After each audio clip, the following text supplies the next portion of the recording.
मित्रांनो, शालिनी भक्तिसागरमध्ये तुमचे मनपूर्वक स्वागत आहे। तर मित्रांनो, आतापर्यंत आपले 5 अध्याय ऐकून झाले आहेत महाशिवरात्रीच्या पारायणासाठी। तर सर्वजण ऐकत आहे तर मला खूप आनंद होत आहे। धन्यवाद, थँक्स। असाच माझा आत्मविश्वास वाढवण्यासाठी भरपूर कमेंट्स पण आल्या, तर अशाच कमेंट्स करत राहा, म्हणजे तुमची कमेंट्स भगवान शिवापर्यंत, कैलास पर्वतापर्यंत नक्की पोहोचेल। हर साम सदाशिव आपल्या पाठीशी उभा असतो। तर आजची कथा 6वा दिवस पारायणाचा आणि 6वा अध्याय, 6वी कथा, चित्रवर्मा राजाची कथा। ही कथा सिमितिनीची आहे, अखंड सौभाग्याची आहे। जो कोणी ही कथा ऐकतो त्याला 7 जन्मापर्यंत अखंड सौभाग्याची प्राप्ती होते। आणि जी विधवा स्त्री असेल तिने जर ऐकले तर तिला पुढच्या 7 जन्मांपर्यंत अखंड सौभाग्याची प्राप्ती होईल। पतीला दीर्घायुष्य लाभेल, मुलांना दीर्घायुष्य लाभेल। अशा या छान छान कथा आहेत, तर सर्वांनी ऐकण्याचे करावे। तर आता आपण कथेला सुरुवात करूया। तुमची कमेंट्स आली होती, ताई ओम नमः शिवाय हा मंत्र तुम्ही गुरुच्या मुखातून सांगितला आहे, तर आम्ही तुम्हालाच आमचे गुरु मानत आहोत। तुम्ही आम्हाला हा अध्याय आमच्यापर्यंत पोहोचवला, त्याच्यात ओम नमः शिवाय हा मंत्र सांगितला, तर तुम्हाला आम्ही गुरु मानू शकतो का? तुमची इच्छा असेल, तुम्ही दररोज ह्या कथा 4 वर्षापासून ऐकत आहे। भरपूर जणांच्या कमेंट्स रोजच येतात, ज्या गावांच्या मला तोंडीपाठ नावं गावांची आठवण झालेली आहेत। बीड आहे, भरपूर गावं आहेत त्याच्यात असे की ज्यांची नावं मुंबई वगैरे की लगेच तोंडामध्ये येतात। तर तुम्ही हे गुरु मानत आहोत, तर तुम्ही तुमच्या मनाला जर असं वाटत असेल की नाही आपण यांच्या कथा रोज ऐकतो, यांनी आपल्याला हे कथांमधून हा मंत्र सांगितला आहे, तर तुम्ही गुरु मानू शकता। नाहीतर आपले स्वामी समर्थ आहे, साईनाथ महाराज आहे, भगवान श्रीकृष्ण आहे, बाळ श्रीकृष्ण आहे, विष्णू भगवान आहे, भगवान शिव आहे, तर कोणालाही आपले इष्टदेवता गणपती बाप्पा जे आपले इष्टदेवता राहतात, आपले देवता जी रोजची पूजा करतो आपण, ज्याच्यावर विश्वास आहे ते देवता वेगळे आणि इष्टदेवता वेगळे। इष्टदेवता म्हणजे आपली ज्याच्यावर खूप दृढ विश्वास आहे। इष्टदेवता म्हणजेच उदाहरण भगवान शिवाचे इष्टदेवता कोण आहेत? भगवान शिवाचे इष्टदेवता भगवान विष्णू आहेत, भगवान राम आहेत, भगवान श्रीकृष्ण आहेत। कारण की ते पुऱ्या ब्रह्मांडामध्ये ज्या वेळेस ते जप ध्यान मंत्र करायला बसलेले राहतात, तर कोणत्या मंत्राचा जप करतात? राम श्रीराम श्रीराम। तर भगवान शंकराचे कोणते इष्टदेवता झाले? कारण ते सतत त्यांचा जप करत आहेत, तर त्यांचे रामजी हे इष्टदेवता झाले। भगवान शंकराचे रामजी हे इष्टदेवता आहेत। तसे आपल्याला जे आपले इष्टदेवता आहेत, तर त्याचे पण आपण गुरु मानले तरीसुद्धा चालेल, आणि तुम्हाला मला मानायचे आहे तरीसुद्धा चालेल, काही हरकत नाही। आपले फक्त चांगले हो, सुरळीत हो, जर रस्त्यामध्ये मार्गामध्ये अडथळे येत आहेत त्या अडथळे दूर हो, अशी आपली भगवान शंकरांना प्रार्थना आहे। जेवढ्या कथा ऐकल्या तेवढ्या अडथळे दूर होतात, आणि महालक्ष्मीचा वरद असतं, हात आपल्या डोक्यावर असतो, एवढी 100% गॅरंटी। कारण की कथा श्रवण केल्याने सर्व पापांचे नाश होते। जे आपले कर्म आहे, प्रारब्ध जितक्या वर्षापर्यंत आपले कर्माचे आहे, जोपर्यंत ते प्रारब्ध कर्मापासून पापांपासून आपली मुक्ती होत नाही, तोपर्यंत महालक्ष्मी विराजमान होत नाही। आणि सर्वात प्रथम महालक्ष्मी आपल्यावर प्रसन्न राहिली तर आपल्या मुलांच्या, आपल्या परिवाराच्या आपण लवकरात लवकर इच्छा पूर्ण करू शकतो। केव्हा मुलगी काही मागते, केव्हा मुलगा काही मागतो, या पतीची काही इच्छा असते, केव्हा बायको तर ती तिची इच्छा व्यक्तच करत नाही, कारण की तिला सर्व मॅनेजमेंट तिला करावा लागतो, तिला परिवाराचं सर्व माहीत असतं, तर ती तर बिचारी बोलतच नाही। कुठलीही महिला बोलत नाही आपल्या नवऱ्याला, कारण तिला जी समजदार आहे ती तर बोलणारच नाही। ती असं दर्शवेल की माझ्याजवळ खूप आहे, त्याच्याने पतीला संतुष्ट वाटेल, हे आहे। म्हणून आपण आपल्या मुलांच्या इच्छा प्राप्तीसाठी आपल्याला भगवान शंकराच्या या पारायण जर केले तर महालक्ष्मीचा आपल्यावर आशीर्वाद प्राप्त होतो। म्हणून हे आपल्याला पारायण करायचे, आणि सर्व इच्छा कामना लक्ष्मी प्रसन्न राहिली तर आपल्या होतात। तर आता आपण पारायणाला सुरुवात करूया। अध्याय 6वा अखंड सौभाग्याची व्रतकथा आहे। जर कोणी चॅनलला नवीन आलं असेल तर लाल बटनला सबस्क्राईब करा, ऑलवर क्लिक करा, जास्तीत जास्त जणांना शेअर करा। कुठून कोणत्या गावात तुम्ही माझा हा व्हिडिओ ऐकत आहात, आपल्या गावाची कमेंट्स नक्की करा। जय श्री महाकाल वक्रतुंड महाकाय सूर्यकोटी समप्रभ निर्विघ्नं कुरु मे देव सर्वकार्येषु सर्वदा। अध्याय 6वा, अध्याय 6वा पारायणाचा 6वा दिवस, 6वी कथा। श्री गणेशाय नमो नमः। हे कामदेव अर्थात मदनाला जाळणाऱ्या, मनमोहणा मदमत्सरूपी भयंकर अरण्याला जाळून टाकणाऱ्या, पर्वताचा जावई असणाऱ्या, गंगेला आपल्या जटेत धारण करणाऱ्या, गंगाधरा कर्पूरगौरा विषाचे प्राशन केल्यामुळे ज्याच्या अंगाला निळा निळा रंग आलाय, अशा हे महेशा दुष्ट आणि बलाढ्य राक्षसाचा नाश करणारा, त्रितापाचे हरण करणारा, सर्व भक्तांचा प्रिय सखा असा जो शंकर, त्याचे गुणवर्णन करायला माझ्याजवळ शक्ती नाही. जे आपल्या मनात विषय सुखाची इच्छा करून तुझी पूजा करतात त्यांना त्यांच्या मनातील इच्छित विषय पदार्थ तू मिळवून देतोस. मग तुझ्याकडून त्याचे खरेच ध्यान लागते. त्यामुळे ते आपोआप विरक्त होतात आणि स्वतःसाठी निर्वाण पद प्राप्त करून घेतात. सोमवार, शिवरात्र आणि प्रदोष ही व्रते विधिवत करून अनेक स्त्री पुरुष पूर्णपणे मुक्त झाले आहेत. शौनिक ऋषी व इतर जमलेल्या लोकांना सूत म्हणाले, मी आता एक गोष्ट सांगतो, ती लक्ष देऊन ऐका. पूर्वी आर्यवर्तात चित्रवर्मा नावाचा एक राजा राज्य करीत होता. पूर्वीच्या नलराजा किंवा सत्यव्रती हरिश्चंद्र राजाप्रमाणे तो अतिशय पुण्यवान होता. तो गोब्राह्मण प्रतिपालक सुद्धा होता. तो आपल्या प्रजेचे अतिशय प्रेमाने पालन करीत होता. शत्रूला मात्र त्याची नेहमी फारच भीती वाटत असे. भगीरथीप्रमाणे तो फार प्रयत्नशील होता. तसेच मारुतीप्रमाणे खूप बलवान, समरंगणात भार्गव आणि कर्णाप्रमाणे अतिशय दानशूर होता. शंकर आणि विष्णू अशा दोघांची तो नेहमी भक्ती करीत असे. त्याला त्याच्यासारखे शूर असणारे अनेक पुत्र होते, पण कन्या मात्र नव्हती. मुलांसाठी त्याने देवांना अनेक नवस केले आणि त्यामुळे त्याला एक सुंदर मुलगी प्राप्त झाली. ती इतकी सुंदर होती की आता तिला कुणाची उपमा द्यावी हे त्याला कळत नव्हते. कलंकाशिवाय चंद्र जसा दिसेल तसे तिचे मुख गोल व नयन मनोहर होते. विधात्याने त्रैलोक्यातले सगळे सौंदर्य एकत्र करून त्यापासून तिला घडवले आहे असे सर्वांना वाटत होते. तिच्या जन्माच्या वेळी राज्यातील अनेक श्रेष्ठ ब्राह्मण राजवाड्यात जमले होते. तिची अचूक जन्मवेळ पाहून पत्रिका मांडून एक विद्वान ब्राह्मण म्हणाला, पृथ्वीची स्वामिनी होण्याचे सुयोग या कन्येच्या कुंडलीत आहे.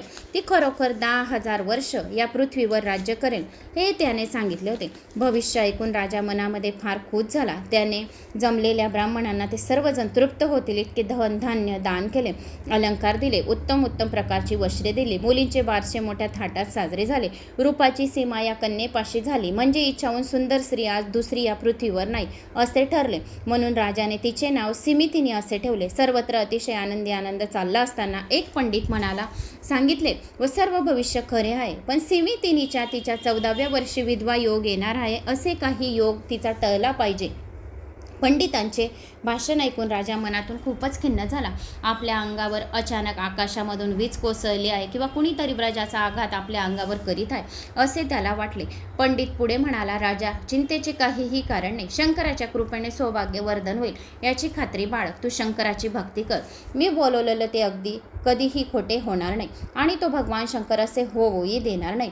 राजाने सर्व ब्राह्मणांना प्रणाम केला. सर्व आमंत्रित ब्राह्मण व इतर पाहुणे मंडळी आपापल्या घरी निघून गेले.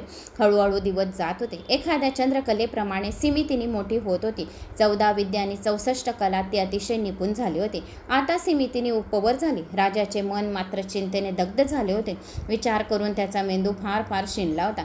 सिमितिनी आता पौर्णिमेच्या पूर्ण चंद्रासारखी खूपच सुंदर दिसत होती. तिचे गायन सुरू झाले म्हणजे कोकिळा सुद्धा लाजून गप्प बसीत असे. तिच्या सर्व अंगाला असा काही सहज सुंदर मधुर सुवास आहे, तसे की कस्तुराच्या मागे शोध घेत पडणारे मृग कस्तुरीचा शोध सोडून सिमितिनीच्या मागे धावत असत. वडिलांना तर ती जीव की प्राण वाटत होती. तिचे मुख कमल पाहिल्यानंतर चंद्र निस्तेज होऊन जात असे. नाजूक कमर बघून सिंह लज्जित होत असत. तिचे कुरळे केस पाहून भुंगे तिच्या भोवती फिरून रुंजी घालत असत. कमळे, हरणे आणि मासे तिचे तेजस्वी सुंदर डोळे पाहून स्वतःला तुच्छ समजत असत. लांब सडक केसांची काळी भोर इकडे तिकडे हलणारी वेणी पाहून भुजंग आपल्या वारुळात दडून बसे. तिची सरळ नाशिका पाहून पोपट या झाडावर त्या झाडावर नुसते उड्या मारत असे. तिचे लाल चुटूक होठ पाहिल्यावर बिंबफळे लाजत असत. डाळिंबाचे पांढरे शुभ्र दाणे एका ओळीत डाळिंबाचे पांढरे शुभ्र दाणे एका ओळीत ठेवावेत असे तिचे दात सुंदर होते. कमंडलूसारखे दिसणारे भरदार स्तनयुगल होते. तिच्या अंगाचा दळवळणारा सुवास 10 मैल लांब जात असे आणि कांतीची तेजस्वी अशी प्रभाही तिची तशी सर्वत्र पडत असे. तिच्या सारख्याच तिच्या सुंदर मैत्रिणी नेहमी तिच्याबरोबर असत. तिच्याशी गप्पा मारत त्याच्या तोंडून एकदा तिने ऐकले होते, आपल्या 14व्या वर्षी वैधव्य योग येणार आहे असे भविष्य पूर्वीच एका पंडिताने सांगितले आहे. ते ऐकल्यानंतर सिमितिनी मनातून घाबरली होती. म्हणूनच एके दिवशी तिला ऋषी याज्ञवल्क्याची पत्नी मैत्री भेटली. तेव्हा तिचे पाय तिचे पाय धरून गहिवरल्या आवाजात सिमितीने तिला म्हणाली, हे माते, तुला मी शरण आले आहे. माझे सौभाग्य रक्षण करण्यासाठी, सौभाग्य वाढवण्यासाठी मी कोणते व्रत करू याचे मार्गदर्शन तू मला कर. कोणत्या देवाची पूजा करू, कोणत्या गुरुला शरण जाऊ ते तू मला सांग. मला 14व्या वर्षी वैधव्य योग येणार आहे असे भविष्य पंडितांनी सांगितले आहे. ही दुर्गती टाळण्यासाठी मी आता काय करू? मला अखंड सौभाग्याची प्राप्ती होण्यासाठी मी कोणते व्रत करू, कोणते उपाय करू असे सिमितीने विचारले. मग तिला धीर देत ती मैत्री म्हणाली, मुली शांत हो, मी सांगते ते तू कर. तू सोमवारचे व्रत धर. मी तुला पंचाक्षरी मंत्र देते, तो कायम लक्षात ठेव. ओम नमः शिवाय हा मंत्र सर्व मंत्रांमध्ये मंत्रराज आहे. आणखी काय करायचे ते नीट ऐकून घे. रात्री शंकराची यथासांग पूजा करावी. गंध, अक्षदा, फुले, पंचामृत, नैवेद्य अशी षोडोपचाराने पूजा करावी. ते व्रत करीत असताना जरी तुझ्यावर कोणतेही केवढेही मोठे संकट असले तरी ते व्रत तू सोडू नको. ब्राह्मण भोजन घाल, सवासन ब्राह्मणाचे मेवणे सांग, त्यांची मनोभावे पूजा कर. तुझ्यावर मोठमोठे दुःखांचे पर्वत जरी कोसळले तरी सोमवारचे व्रत सोडू नकोस. व्रताला तू कधीही कंटाळा करू नकोस. तुझ्यावर आलेले दुःखाचे खापर सोमवारच्या व्रतावर फोडू नको. मैत्रिणीने सिमितिनीला उपदेश केला आणि तिच्या सांगण्याप्रमाणे सिमितिनीने सोमवारचे व्रत धरले. सिमितिनीच्या पित्याला तिच्या विवाहाची काळजी होताच नलराजा नातू आणि इंद्रसेनाचा मुलगा चित्रगंध हा वर म्हणून सिमितिनीसाठी त्याने ठरवला. आपल्या आजोबांच्या प्रमाणे नलराजांच्या प्रमाणे चित्रगंधही फार शूर पराक्रमी होता, कीर्तिवंत होता. सर्व पृथ्वीवर त्याच्यासारखे सुंदर तरुण पुरुष नव्हता. सिमितिनीचा त्याच्याबरोबर तिच्या पित्याने विवाह ठरवला. सिमितीने यती मैत्रीने सांगितल्याहून सुद्धा जास्त व्यवस्थितपणाने सोमवारचे व्रत आचरित होती. दर 8 दिवसांनी आपल्या घरी 1100 सवासन ब्राह्मण ती जेवू घालायला लागले. त्यांना चांगले वस्त्र अलंकार देत असे. घरी किंवा दारात आलेल्या अतिथीला अन्नदान करीत असे. यथासांग आणि मनोभावे शिवपूजन करीत असे. दर सोमवारी रात्रभर न कंटाळता जागरण करीत असे. तिने आपल्या नगरातील रत्नखचित शिवमंदिरात एक सुंदर शिवलिंग स्थापन केले होते. पूजाविधीत तो काहीही कमी पडू देत नसे. शिवाला अभिषेक केला की सर्व पापांचा नाश होतो. शिवाला गंध व्हायला, अक्षदा फुलांच्या माळा व्हायला की स्त्रीचे अखंड सौभाग्यवर्धन होते. शिवापुढे धूप जाळला की अंग सुवासिक बनतो. शिवापुढे दिवा लावला की दिवा लावणाऱ्याचा वंश 7 जन्मांपर्यंत वाढत राहतो. त्याचे आयुष्य वाढते. शिवाला नैवेद्य दाखवला की त्याच्यावर लक्ष्मी खूप प्रसन्न होते. शिवापुढे विडा ठेवला की 4 पुरुषार्थ मिळाल्यासारखे आपल्याला लाभते. शिवलिंगाला अर्धी प्रदक्षिणा घातली की मनातील भ्रम नाहीसा होतो. शिवनामाचा जर जप केला तर सहजासहजी जे काही मनातील इच्छा असेल महासिद्धी प्राप्त होते आणि इच्छा पूर्ण होते. होम हवन शिवासाठी केला की लक्ष्मी आपल्यावर प्रसन्न होते आणि भरपूर संपत्ती भरपूर प्रमाणात वाढते. शिवाच्या कथा पण जर आपण ऐकल्या तरी सुद्धा धनसंपदा आणि संपत्ती आपल्याला अनायास मिळते, खूप प्रमाणात मिळते. आणि शिवाचे जर कीर्तन केले तर प्रत्यक्ष भगवान शंकर त्याच्या पुढे उभा राहून त्याच्यासमोर उभा राहतो आणि पाठीशी पाठलागा राहतो. शिवाचे ध्यान केले की ध्यान करणारा महाज्ञान मिळते. शिवाचे गुणगान ऐकले की, शिवाच्या कथा ऐकल्या की सर्व रोग आदी व्याधी नष्ट होतात आणि शरीर चांगले दृढ होते. शिवापुढे नृत्य जर केले आणि जर टाळ्या वाजवून नृत्य केले या काही गीत गायले तर आपण जन्म मरण्याच्या फेऱ्यामधून मुक्त होतो आणि मोक्षाची प्राप्ती होते आणि शिवापुढे आपल्याला जागा मिळते. शिवापुढे मंगल असा वाद्य घोष केला. जर आपण शिवापुढे हर हर महादेव, ओम नमः शिवाय, नमः पार्वतीपते असा जर आपण जयघोष केला तर आपली कीर्ती दूरवर प्रसरते, आपली मान प्रतिष्ठा वाढते, कोणी आपला अपमान करत नाही, आपले शत्रू घुटणे टेकून आपल्या जवळ येतात. भगवान शंकराला जर अलंकार वाहिले, जानवे वाहिले, अलंकार वाहिले, फूल, बेल, पत्री, भांग, धतुरा, भस्म जर वाहिले अर्पण केले तर आपली प्रत्येक ठिकाणी आपल्या मुलांची आणि आपली पतीची जय होते. ब्राह्मण भोजन जर घातले की त्याला हवे असेल ते प्राप्त होते. सिमितीने अशा प्रकारचे व्रत मनापासून आचरण करीत होती. शिवपूजनात मग्न होते. चित्रवर्मा राजाने चित्रगंधाला मोठ्या आदराने आपल्याकडे येण्याचे आमंत्रण दिले आणि एक अतिशय योग्य मुहूर्त पाहून आपली कन्या सिमितीनीला अर्पण केली. संपूर्ण नगरीमध्ये 4 दिवस डोळ्याचे पारणे फिटण्यासारखे फार मोठा सोहळा सुरू होता. याचे वर्णन केले की तर गोष्ट फार वाढेल. सहस्राब्ज सोन्यांचा मोहरा राजाने आपल्या जावयास वरदक्षिणा दिल्या. वस्त्र अलंकार रत्ने किती दिली याची तर गणतीच नाही. तसेच अश्वशाळा, गजशाळा, चित्रशाळा, नित्यशाळा याही त्याने जावयाला आंदण म्हणून दिल्या. 4 दिवस 4ही वर्गांचे सर्व लोक जेवायला बोलवून त्याने स्वादिष्ट यथेष्ट जेवण देऊन तृप्त केले. ब्राह्मणांना एवढे धन दिले की त्यांना ते उचलून नेणे सुद्धा शक्य होईना, म्हणून त्यांनी त्यातील काही रस्त्यात टाकून दिली. आपल्या औदार्यरूपी अग्नीने त्याने दारिद्र्यरूपी रान संपूर्णपणे जाळून टाकले. धनाचा परोपकारी मेघ वर्षाव करू लागताच दारिद्र्याचा धुराळा खाली पडला बसला आणि याचकाचे तृप्तिरूपी तृणांकुर नगरीमध्ये सगळीकडे उगवले. नैषध्य नगरीचे लोक सुद्धा वधू सिमितिनीला पाहून फारच खुश झाले होते. चंद्राच्या 16 कला चिरून तिचे 32 दात बनवले आहेत काय, असा तिच्याकडे पाहणाऱ्यास प्रत्येकास भास होत होता. तिच्या श्वासोश्वासात सुगंध भरला होता. तिच्या सौंदर्याला उपमाच देता येत नव्हती. लग्न समारंभ आनंदाने आणि अगदी व्यवस्थितपणे पार पडल्यानंतर वराडसर राजा इंद्रसेन नैषध्य देशाला निघून गेला. दसरा आणि दिवाळी जवळ आली असल्याने राजाने आपल्या जावयाला व मुलीला आग्रह करून ठेवून घेतले. अगदी कृष्ण रुक्मिणीसारखा चित्रगंध सिमितिनीचा जोडा शोभून दिसत होता. त्याची सर्व हौसमौस चित्रवर्मा राजा पुरी करीत होता. एक दिवस काय झाले, आपल्याबरोबर आपले खास दासी आणि मोठी सेना घेऊन चित्रगंध राजा शिकारीसाठी रानात गेला. शिकार मनोजोक्ती झाली, पण त्या धावपळीने राजाला फार श्रम झाले होते. घामाने सर्व अंग भिजले होते, म्हणून त्याने एक सुंदर नौका मागवली आणि आपल्या एक मुख्य शरीर रक्षकाला घेऊन चित्रगंध राजा नौकेत बसला. यमुना नदीत राजाची नाव मुक्तपणे विहार करू लागले. बाकीचे सारे सेवक व सैन्य यमुनाच्या काठावर आरामात गप्पा मारत बसले होते. सर्वजण आपल्या राजाचे मन म्हणजेच आपल्याच जावयाचे रूपाचे, गुणाचे, स्वभावाचे मनापासून कौतिक करीत होते. यमुना नदीच्या पाण्याचा थांग कधी कोणाला लागला आहे? यमुनाच्या खोल डोहात नौका गेली असताना एकदम सोसाट्याचा मोठा वारा सुटला आणि नौका एकदम डळमळू लागली. सगळीकडे एकदम गोंधळ माजला. थोड्याच वेळात ती छोटी नौका त्या अथांग पाण्यात बुडाली. त्या सरशी लोक आकात करू लागले. सैन्यात एकापेक्षा एक शूरवीर होते, पण अशा स्थितीत काय करावे ते त्यांना कळत नव्हते. धाव पळत आणि रडत रडत राजा चित्रवर्मा राजाकडे गेला आणि त्याला त्यांनी ही बातमी सांगितली. वक्षस्थळ दुखाने बडबतच राजा यमुना काठी आला. डोलीत बसून आपल्या आईबरोबर सिमितिनीही तेथे आली.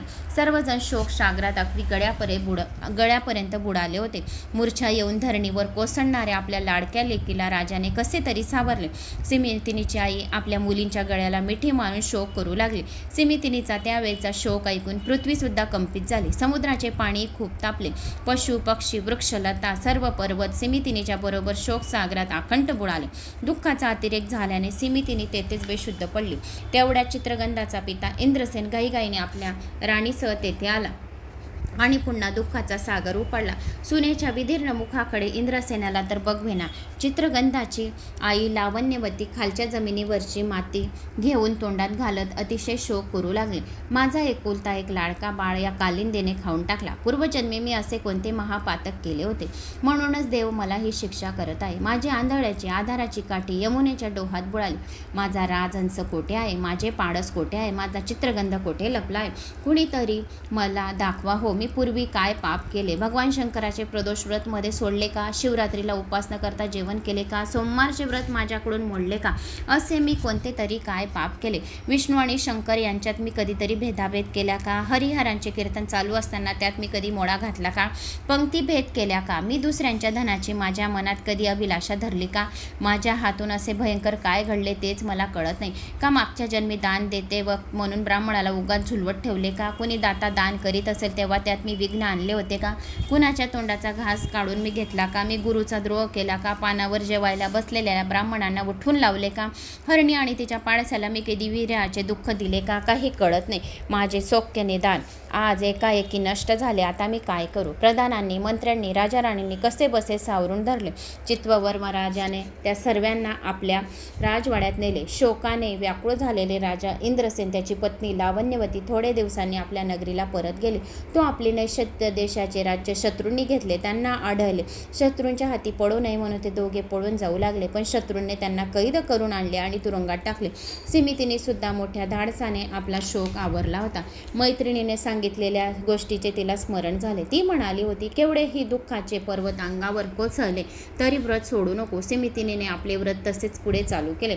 दर 8 दिवसांनी 1100 सवाशन ब्राह्मणाची ती पूजा करू लागली. तिने स्वतः सर्व सुखभोगाचा त्याग केला. दिवस रात्र शिवाचे स्मरण चालू केले. अशी 1, 2, 3 वर्ष निघून गेली.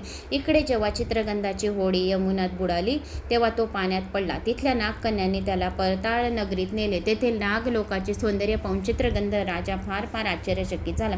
तेथे पद्मिनी, हस्तिनी, चित्रिणी, शंकरी अशा सर्व प्रकारच्या सुंदर तरुणी होत्या. त्याच्या सर्वांगाला दिव्य सुगंध येत होता. तपस्व्यांचे तप मोडले असे सौंदर्य त्यांना लाभले होते. सर्व विस्तीर्ण व लांब रस्त्यावर नवरत्नांचे सडे पडले होते. स्वर्गातील सुखांहून येथील नागलोकातले सुख जास्त श्रेष्ठ होते. पाताळ नगरीचा राजा तक्षक नावाचा एक नाग होता. नागकन्यांनी चित्रगंधाला आणून तक्षकासमोर उभे केले. चित्रगंध राजाने तक्षकाला अगदी नम्रपणे प्रणाम केला व राजाची स्तुती केली. तक्षक राजाने विचारल्यानंतर चित्रगंधाने आपली सर्व हकीकत त्याला सविस्तरपणे सांगितली. तक्षकाने विचारले, तुम्ही कोणत्या देवाची भक्ती करता? आम्ही भक्ती करतो शंकराची. शंकर कृपेचा महिमा फार अगाध आहे. चित्रगंधाने उत्तर दिले, प्रकृती आणि पुरुष हे दोघंही शंकरांनीच निर्माण केली आहे. या अनंत ब्रह्मांडाचा सारा पसारा त्यानेच मांडलाय. त्याची इच्छा बदलली तर एका क्षणात ते त्यांनी निर्माण केलेल्या त्या सर्व ब्रह्मांडाचा नाश करू शकतील. पंचमहाभूते आपल्या शक्तीसह प्रकृती पुरुषात सामील झालेली असतात. प्रकृती पुरुष एकरूप होऊन आदी पुरुष सामावतात. आदी पुरुष ज्याला म्हणतात तो आदी पुरुष म्हणजे हर साम सदाशिव. जो कोणी त्याची मनापासून भक्ती करतो, जो कोणी त्याचे दर्शन घेतो, जो कोणी सदाशिवाच्या मायेपासून त्रिमूर्ती त्रिगुण उत्पन्न झाले आहे, त्याचा सत्वांश म्हणून त्यांनी विष्णूची निर्मिती केली आहे. रजांश म्हणून विरंचीच निर्माण केले आहे. तमांश म्हणून रुद्र निर्माण केला आहे. तो पुराण पुरुष असणारा सांब सदाशिव दुसरा कोणी नसून भोळा साम सदाशिव आमचा महादेव आहे. आम्ही आमच्या भोळ्या साम सदाशिवाची मनापासून भक्ती करतो. पाताळ, आकाश, दाही दिशा, त्रिभुवन इतकेच नव्हे तर पंचतत्वे, नद्या, पृथ्वी, भस्म, अष्टधातुवे सर्व व्यापूनही तो शिल्लक उरला आहे. त्या शिवाची आम्ही मनोभावे पूजा करतो. त्याच्या कृपेने फुले, वनस्पती, लतावेली हे सर्व काही निर्माण झाले आहे. ज्या कैलासनाथाने ही पृथ्वी सर्व विश्व व्यापले आहे त्याचे आम्ही नम्र उपासक आहोत. तेजस्वी अशा सूर्य ज्याचे नेत्र आहे, शीतल चंद्रासारखे ज्याचे मन आहे, विष्णू म्हणजे ज्याचे अंतकरण आहे, बुद्धी ज्याची द्रुहीन, अहंकार ज्याचा रुद्र आहे, असा तो विराट पुरुष साम सदाशिव आहे. जितके जितके देव आहेत तितके सर्व शिवाचे अवतार आहेत. 11 रुद्र आणि मित्र त्यांच्या समोर हात जोडून सदोसदी उभे राहत असतात आणि 33 कोटी देवी देवता शिवलिंगावर अवतरित असतात. ज्यावेळेस आपण शिवलिंगाला जल अर्पण करतो त्यावेळेस 33 कोटी देवी देवता तेथे अवतरित असतात आणि आपल्याला 33 कोटी देवी देवतांचा आशीर्वाद प्राप्त होतो. अशा शंकराचे मी पामर माझ्या शब्दात काय वर्णन करू. मी म्हणजे शंकराचा दासांचा दास आहे. चित्रगंधाचे हे नम्र व चतुर भाषण ऐकून तक्षक राजाला मनातून फार आनंद झाला. त्याने स्वतःच सर्व नागलोक फिरून आणि त्याला दाखवला आणि म्हटले, चित्रगंधा तू मला फार आवडतोस. देवांना कष्टाने सुद्धा तू मिळणार नाही अशा कित्येक गोष्टी येथे आहेत, तेव्हा तू माझ्याजवळ येथेच राहावेसे अशी माझी इच्छा आहे. चित्रगंधा नम्रपणे म्हणाला, महाराज, माझ्या आईवडिलांचा मी एकुलता एक असा पुत्र आहे. माझी लावण्यवती सुकुमार पत्नी सिमितिनी फक्त 14 वर्षाची आहे.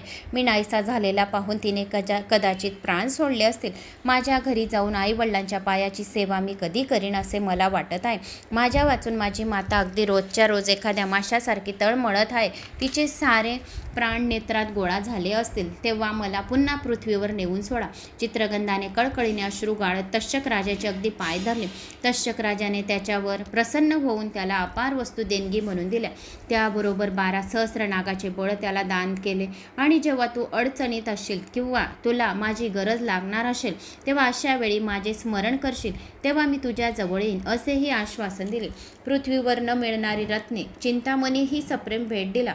भेट मिळालेल्या सर्व वस्तू एकत्रित बांधल्या तर त्याचे पर्वता एवढे गाठोडे केले. राक्षसाच्या डोक्यावर ते भले मोठे गाठोडे देऊन एका नागाच्या फणीवर बसून पाण्यामधून तक्षक राजाने त्याला यमुनाच्या तीरावर आणून सोडले. नेमके त्याच वेळी सिमितीने यमुनेचे स्नान करण्यासाठी नदीकाठी आली होती. दोघीही एकमेकांकडे अगदी टक लावून पाहत होती. एकमेकांशी पण बोलत मात्र कुणी नव्हते. त्याने सिमितीनेला आपली ओळख दाखवली नाही.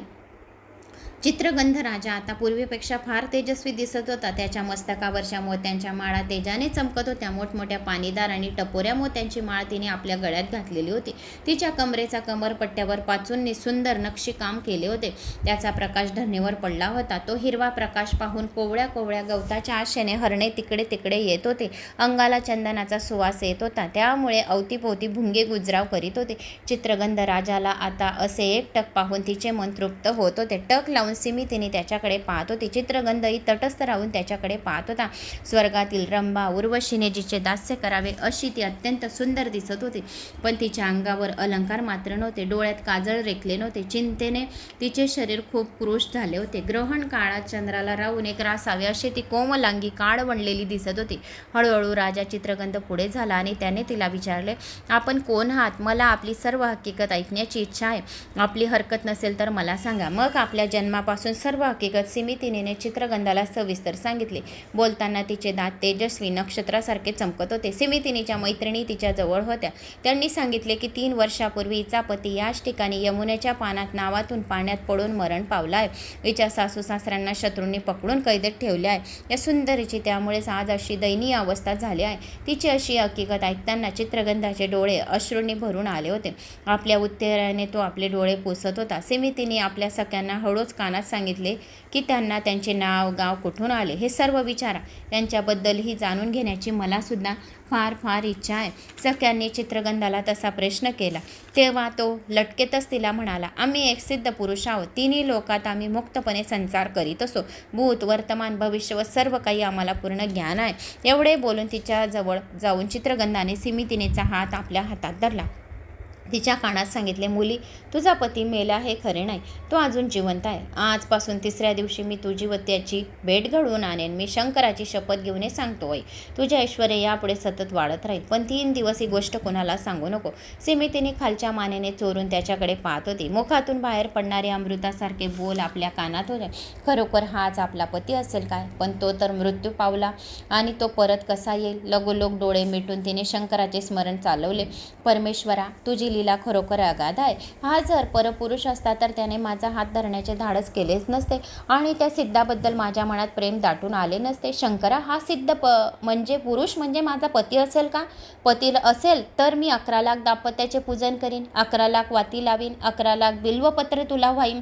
सिमी अशा प्रकारे भगवान शंकराला प्रार्थना करीत होती आणि सिमी अशा प्रकारे आपल्या विचारात दंग झाली. आता चित्रगंध म्हणाला, सुकुमार स्त्रिये, आता तू खरोखर घरी जा. मी तुझ्या सासऱ्यांकडे जाऊन त्यांना ही आनंदाची बातमी सांगून येतो. त्यांना हे सांगता सिमी हसतच आपल्या घराकडे निघाली. तिच्या सख्या तिला म्हणाल्या, सिमी तू विश्वास ठेव. तो नक्कीच राजा चित्रगंध आहे. त्याच्याशिवाय असा तुझा हात धरण्याचे धैर्य दुसरे कोण करेल? तुझी कथा ऐकून त्या सिद्धाच्या डोळ्यातून अश्रू वाहत होते. हे पाहिलेस ना, पुरे ग, आता बडबड नका करू. थोड्या वेळासाठी गप्प बसलात तर काय होईल? असे म्हणून सिमी सख्यांना गप्प केले. पण तिच्या चेहऱ्यावर न कळत सौभाग्याची कळा चमकू लागली. इकडे चित्रगंध एका क्षणात नैषिद्य नगरीजवळ गेला. नंतर एका नागाने मनुष्य रूप धारण केले. तो राजधानीत जाऊन राजाला म्हणाला. सहस्त्र नागाचे बळ घेऊन चित्रगंध आपल्या राजाकडे आला. तेव्हा तुम्ही अगोदर गुपचूप इंद्रसेन व लावण्यवतीला मुक्त करा आणि पुन्हा सिंहासनावर बसवा, नाहीतर त्याच्याशी युद्ध करून त्याच्यापुढे मरायला तयार व्हा. चित्रगंधाचा शत्रू हे ऐकून घाबरला, शरण आला. त्याने इंद्रसेनाला आपल्या कैदेतून बाहेर काढले व त्याचे राज्य त्याला परत दिले. आपल्या चुकीबद्दल क्षमा केली. मग आपल्या पूर्वीच्या वैभवासह राजा इंद्रसेन पुत्राच्या भेटीसाठी निघाला. आईवडिलांना पाहता चित्रगंधाने अतिशय आनंदाने त्याचे पाय धरले. राजाने त्याला उचलून आपल्या हृदयाशी घट्ट धरले. लावण्यवतीने आपल्या पुत्राला कडकडून मिठी मारली. आपल्या कपाळाचे खूप आनंदाने कितीतरी तिने पापे घेतले. 14 वर्षानंतर श्रीराम कौशल्याला भेटत आहे अशी मायलेकराची भेट पाहून हरवलेले एखादे रत्न सापडावे, एखाद्या जन्मांधाल्या आंधळ्याला दृष्टी यावी किंवा प्राण जाता जाता तोंडात अमृत पडावे. चित्रगंधाला पाहून लावण्यवतीला असे झाले होते. शेजारचे भोवतालचे सर्व राजे, सर्व प्रजा चित्रगंधाला भेटायला उत्तम व मौल्यवान नजराने घेऊन धावत होती. औषधी वनस्पतीसाठी संपूर्ण द्रोणागिरी पर्वत आणून हनुमानाने मूर्छित पडलेल्या लक्ष्मणाला जीवदान दिल्यासारखे दिल्यानंतर जसा आनंद हा संपूर्ण पृथ्वीवर पसरला होता, तसा आनंद चित्रगंधाच्या परत येण्याने पसरला होता. सर्व नैषद्यपुरी लता पल्लव पथकांनी शृंगारले होते.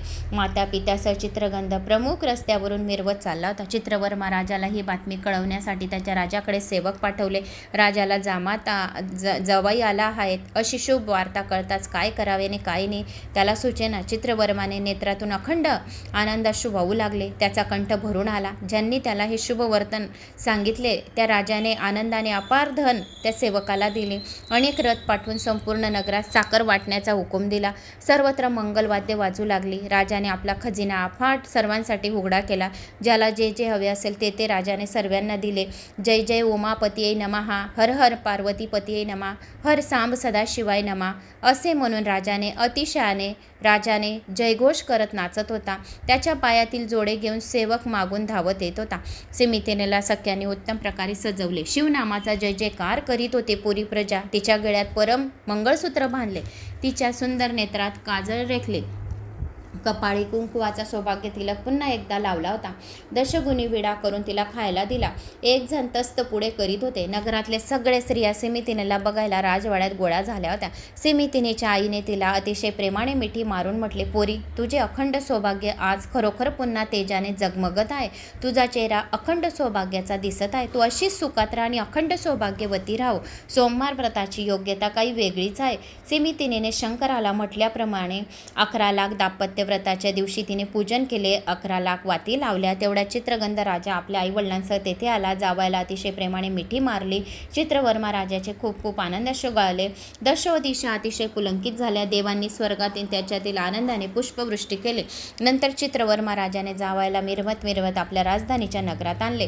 तेथे पुन्हा चित्रगंध व सिमितिनीच्या विवाहाचा सोहळा करण्यात आला. राजानंतर चित्रगंधाने एकांतात सिमितिनीची भेट घेतली. पाताळ नगरी आणलेले अतिशय अद्भुत रम्य अलंकार त्याने सिमितिनेला घालावयास दिले आणि मग पाताळ नगरातील सुगंधराज आपल्या हाताने त्याने सिमितिनेला लावला. लावण्यवती सिमितिने आता पाताळ नगरीच्या आभूषणांनी आणखीन जास्त सुंदर दिसत होती. नंतर आपल्या सासू सासऱ्यांना सुद्धा चित्रगंधाने अनेक वस्तू भेट म्हणून दिल्या. आपल्या सासू सासऱ्यांना सिमितिनेने नम्रपणे नमस्कार केला. तेव्हा तुझा सौभाग्याचा समुद्र असाच भरलेला राहू दे असे सासू सासऱ्यांनी सुनेला आशीर्वाद दिला आणि असा त्यांनी शुभ आशीर्वाद दिला.